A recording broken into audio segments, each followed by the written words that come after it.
field guides are really indispensable if you want to know a little bit more about birds and how to identify them.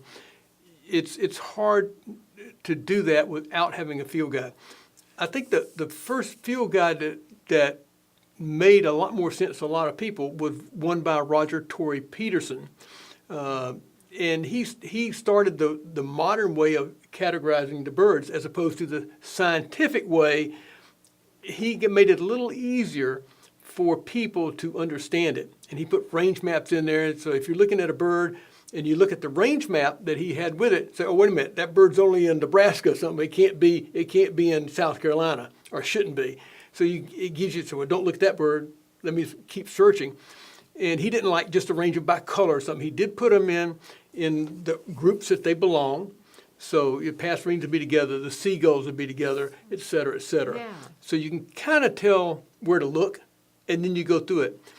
A lot of groups copied that way of doing it, all the way down to you have some very inexpensive small books that are readily available that even break it down by color. If you really want to get basic, you can open it. So I see a bird with a lot of yellow on it. So you go in there and find the yellow and start looking. There's a good chance you're going to find your bird in there. Yeah. Or if it's red, hopefully you wouldn't have to look too far for a cardinal, because it would be in the red section.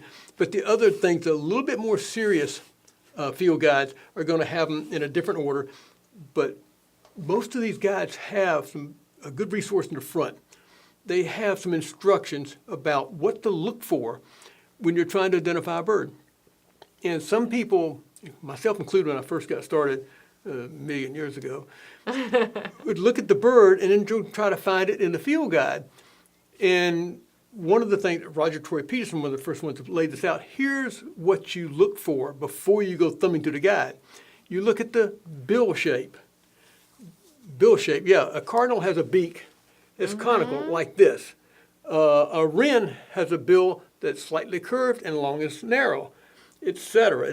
They all have different. A crow has a big, thick bill. So you can look at the bill, and that eliminates a lot of birds. Finches have that conical shape like a cardinal, and of course a house finch, and these birds have that type of bill. To various sizes, but they have that shape of bill. What the wings look like. Of course, coloration patterns. The tail.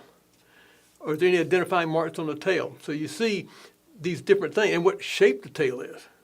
It has something to do with it. So you go through these 4 or 5 check marks and say, in the brief moment you might see a bird, you can log 3 or 4 of these components. Then you go to your field guide and say, oh, yeah, it's not this because I didn't see this. And you can narrow it down really quick, as opposed to thumbing through trying to find a picture that matches.